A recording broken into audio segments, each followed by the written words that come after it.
মুখ্যমন্ত্রীকে আমি চ্যালেঞ্জ করলাম, বিজেপি কেন যে কোনো লোকের বাড়িতে আপনি পাঠিয়ে দেখুন, আর বাংলার উপর যে হামলা ওরা করেছে, পাঠিয়ে দেখুন, এই হামলার প্রত্যুত্তর জনগণ দেবে, এটা আমি বিশ্বাস করি।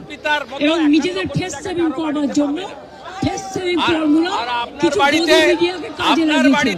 সেই গদি মিডিয়া ডিটেইলসটাও আমরা নজর রাখছি এবং যেটা সত্য সত্য সত্য অনুসন্ধান করতে দেবো। কিন্তু অসত্য কথা যারা বলেছে